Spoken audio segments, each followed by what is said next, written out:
Hi, my name is Jamie Masada. I'm the founder and the president of Laugh Factory. I always, since I opened the club about 35 years ago, I've been always in the search of to do through laughter to change the world, see if we can do it. And one night I realized something happened. I realized that really we have a chance to change the world. One night at the Laugh Factory here, we do a show was an 8 o'clock show on a Saturday with two Orthodox Jewish person and two very conservative Arabs. Paul, let me finish until we get to you. Sorry about it. I'll repeat it again. We had two Orthodox Jewish people and two very conservative Arabs. And they came in, they performed, and the time I came in the club, I realized that half of the room was Arabs and half the room Orthodox Jewish with yarmulkes.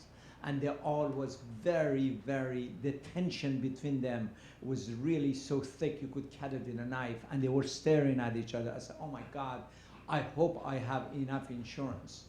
By the end of the show, I realized miracle happened. I realized these people, they put all of the difference aside. They start talking to each other and they start shaking each other's hand. They were outside, two Orthodox Jewish people with four Arabs with a turban. They were smoking cigarette together and talking. I said, oh my God, what's one of the simplest thing in life? Maybe that's what is going to bring peace to the world. So at that point, I called a couple of people that I respect their opinion.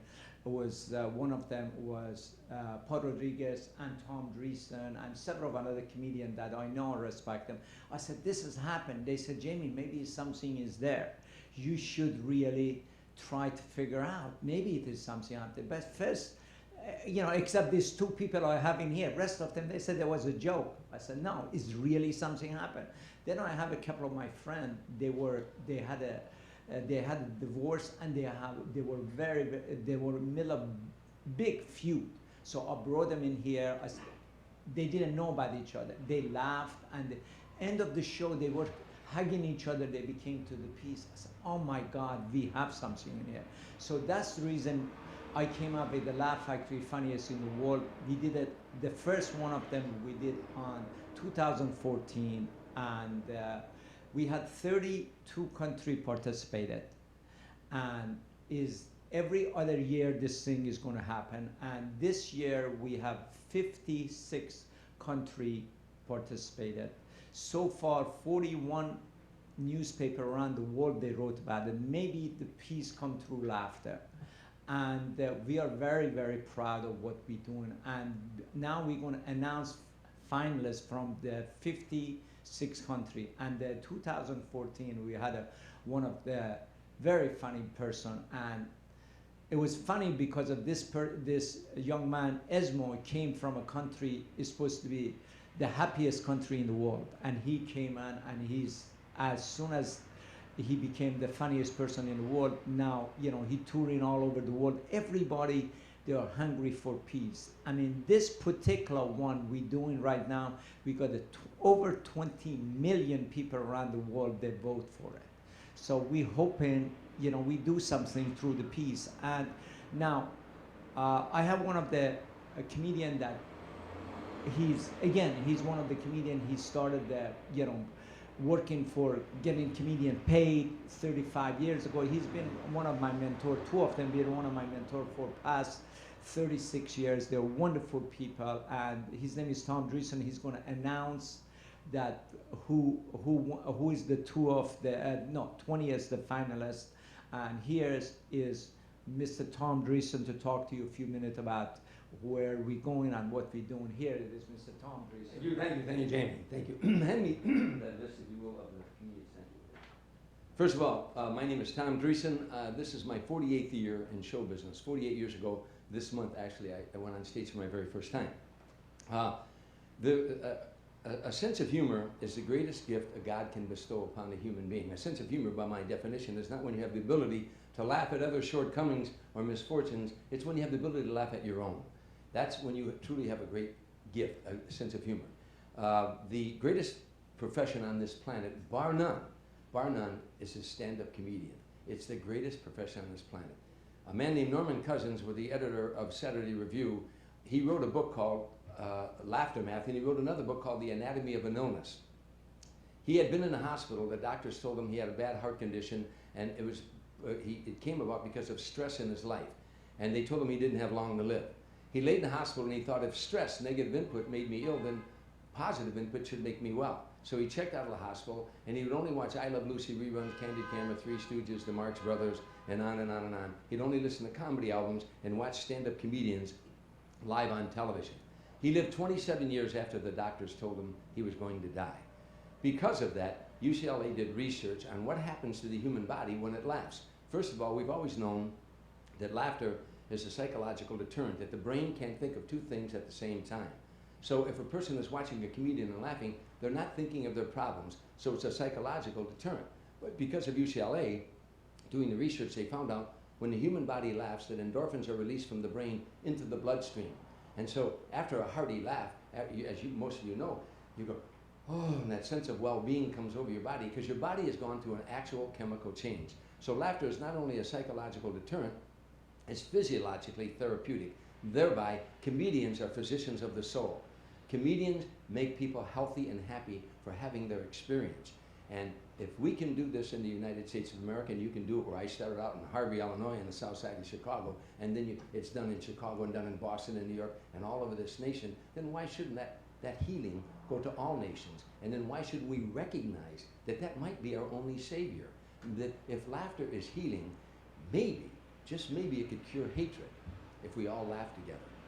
And so that's what this is all about. And I'm proud to represent comedians in some small way in this respect and help encourage them to keep bringing laughter around the world. And I thank Jamie for this, for his brilliant idea. But these are the announcements. I'm not going to say all of their names. I'll name some of the countries who we have participating in this. We got Harith from Malaysia. We got Alex from the Philippines. We got Michael from Germany. We got Umar from Pakistan.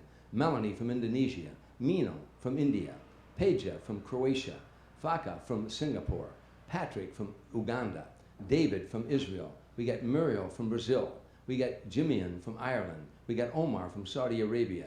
We got Nicola from Macedonia. We got Katrina from Greece. Bianca from Czech Republic. We got Tim from Slovenia. We got Hari from Finland. And we got Daniel from Norway and Christopher from Jamaica. And those are our participants this year, and we wish them all the best. Like Ismo here, who came to us. When Jamie told me about Ismo and that he won, I was so excited. And then I came here one night and I watched him perform. I said, gee, how can this guy from another country, how can this guy be the funniest guy and to represent all the comedians? And then I watched him perform. He's amazing. He's just amazing. And there are a lot more out there like him. So anyhow, I wish them all the best, and we hope that we can bring laughter around the world, and maybe in some small way, you know, bring a little bit of peace on this planet. Thank you. Thank you. Now we're going to bring Paul Rodriguez. Paul, please come on up. I'd like to just repeat what they said in Spanish, because, you know, come on, people. You know, this all came about because we're sitting around, we go, man, this is a depressing year, you know, all the bad news.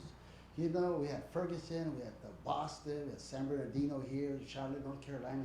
Nothing but bad news. There's a police officer, a funeral there. There's a lot of hatred, a lot of misunderstanding. You know, and you know, us in the comedy community, you know, we've lost Gene Wilder, you know, Gary Shannon, the great Robin Williamson, and there's nothing that lifts us up, you know. Laughing is what we do here at this university, the Laugh Factor. We take that seriously. We believe that it's physically good, you know. It keeps us from being inhuman to other people. It seems like a country like Finland should be very proud to be one of the happiest countries. We in America, we have everything. We lack for nothing. We're not as happy. We have nuclear weapons. We're not as happy.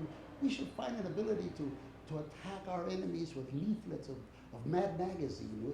We've tried everything else. We've tried to bomb people, kill people, gas people. We haven't tried to make them really feel the pain of a good belly laugh. I think we would get along. When you see somebody laughing, or they make you laugh, you're not thinking of injuring them and hurting them. Our inner cities are devastated with weapons, and you feel so helpless. You feel so, well, what can I do? This is the feeling that we got here. And I remember what the Dalai Lama said, that if you feel small and insignificant, like you can't make a difference, try sleeping with a mosquito. And I thought of that, and I go, I hear what he says. Well, maybe we are the mosquitoes. We want to nudge whoever is listening to us through the media, the tens of people that showed up. We want to let people know that laughter is a gift that humanizes us. You know, I was watching the United Nations. They have all these earphones, right, for translation. And I said, well, they got this. That's because they don't speak to each other. They don't know each other's language. They don't communicate. Well, we have a language. It's laughs. Laughter is an international language. Everybody understands. I don't care what country you're in. When you see somebody laughing, you know that they're not in pain. You know that you can relate with them as human beings. We believe that laughter is very important. We want to introduce and remind people that we're all capable of speaking that language. Laughter. I recommend it. The United Nations should have a laugh week where everybody just laughs for no reason. The rest of the people think we're crazy, but we'll be satisfied and happy. And Amanda's brought laughs all the way from Finland. A real funny guy. Please welcome him. Hello. Hello. I'm Ismo, and yes, I'm from Finland, and yeah, laughter is the universal language, but I think I still go with English now, because English is also my second language, and I moved from Finland to LA now recently after the competition, so it has really changed my life, and well, I have to say that the English is kind of hard for Finnish people because it's so different. English is full of these silent letters, which are like letters that are silent. So those are kind of like letters that you write down, but never say. Like write it down, but that letter is only for the paper. It's not for the mouth. And in the Finnish language, we don't have any silent letters. And I think I might have a secret for the world. I think the silent letters might be a little bit unnecessary. Like maybe wasting paper. But why not also, if there's silent letters, why not also then have silent numbers? I think they would be far more useful. Like, I owe you $75. But the 7 is silent. But English is a great language, and I'm happy to. Finland is, I heard that it's the happiest country from you actually. So, but I'm still happy. I moved to America, which is also great. Like the competition really changed my life. After winning it, I've been touring literally around the world. New Zealand and Finland are completely opposite, and I've done everything. And now I live in America, and it's great. And I'm doing my own TV show in Finland and doing lots of stuff here, and it's just so. Thanks, Jamie, and thanks you guys, and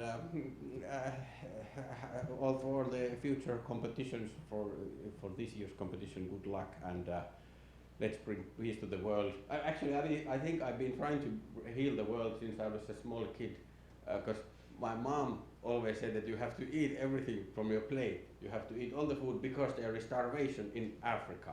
And then I ate a lot every day. And then I grew a bit older, and then I started to think that how have I helped the situation in Africa? I'm now actually a little bit overweight. So yeah, I hope they are happy. I have done my best. I'm still expecting a thank you card or something for all the eating.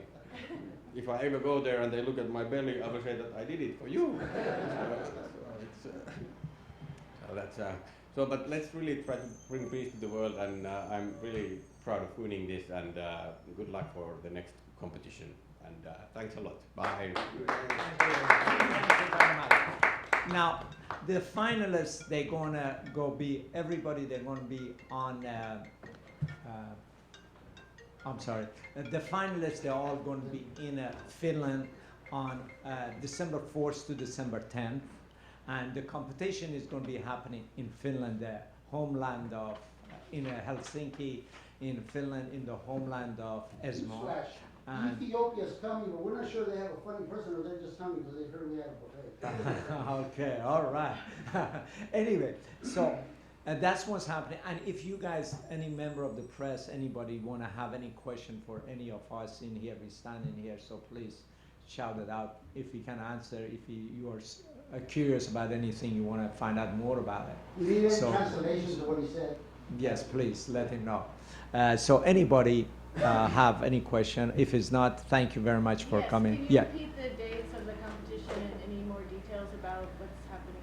Yeah, the date of the competition is December 4th to December 10th, and the winner is going to get $100,000. The second runner-up is going to get $10,000 US dollar, and the third runner-up is going to get $5,000. The fourth is going to be left out of town. And that's what's going to be. And the voting is going to start anybody around the world. Now they could go see all of these people on the laughfactory.com, and they could start voting for them around the world. They could look at them, see which one they think is funniest person, which one they think they could bring the message of the peace to the world. And as Tom said, as we all said, is this comedian, they are doctor of the soul, and they doing the best thing to make people forget about the hatred. So We don't want to get a malpractice suit. Where they're at. Will the jokes be in English or in their native tongue? no, the jokes they are all in English. It is, and some of the contestants they used to be, they didn't have they couldn't speak English. They were subtitled, but all of them, most of them, because the English language is become a *1 language of But the we're trying comedy. to- It is. We're trying to contact the guy who did the Nelson Mandela deaf funeral translations. And you'll get this on the way home. By the way, Okay. that's a good question, because I asked that same question of Jamie. How many of these countries speak English? And I was stunned that it was 80. 56 countries they participated, and all 56 countries they spoke some kind of English, and they were James very, doesn't speak you know, English. it's, I mean, again, looking at me, because, you know, I speak broken English, and make it happen. That's the most important. As long as you deliver the humor. I mean, you all watched how funny Esmo was. It just he did two minutes in here today, and I seen him come in here Just at night, warming up. and I seen him come in here some night. That room is full of different nationality, different races in here, and he really goes across the world and across everybody, and he's really make all of the people laugh, and the people, they love him. He have a likability, but is as part of the way he speak, is part of he's charming, is part of the way he is, and it's wonderful to We're see going to his send him, what he's is. doing a big gig with ISIS. He's performing in the desert. That's So, anybody else have any Let me just say questions? this, Jimmy. Yeah. So for those of you who think this is a publicity stunt, well, you're wrong. Look around. Can you go to the mic? Yes. You just need the sheesh. Yeah. Yeah. Do you have any other question? Everybody's so serious. This is a comedy thing. Well, then, thank Yes, you go very ahead, much back for row. everybody. Thank you very much. We appreciate it. Thank you. I Thank have you very another much. question for, oh, sorry. It's all right. I have a question for Jamie. Okay. Is Babe Ruth still playing baseball? Oh, Why yeah. is that podium so high? Yeah, but yes, tell them the story about me going to. I took Jamie to Wrigley Field in Chicago because we opened a new comedy. We opened a Laugh Factory in Chicago, and I was throwing out the first pitch at a Cub game. So I took Jamie to Wrigley Field, and I was trying to explain to him. He grew up in Israel, of course, and came here as a very poor boy, and he didn't know anything about baseball. But I was explaining to him what Wrigley Field was all about. It's a historic place. He said, "Oh, I know." I said, "No, Jamie, you don't understand. This is Wrigley Field." I took him over to home plate. I said, "Jamie, you see this home plate right here? This is where Babe Ruth stood." And he pointed with 2 strikes, and the next pitch he hit out of the ballpark. And Jamie said, "Wow, is he playing today?" See, here's what it is. They don't have a lot of baseball in Wrigley. And if that joke would have been about soccer, we're with you. Ladies and gentlemen, we want to thank the 10 of you for showing up. Ismo just said, "Is Babe Ruth playing today?" And we appreciate it. Listen, Thank you. Jamie, don't feel Thank bad. you. Bye. Don't feel Thank bad. you very much. Thank you, guys. Thank you. He's just feeling down because it's No, we are not feeling that down. He's a Tony. Thank you, ladies and gentlemen, for coming. Feel free to take any of these roses with you.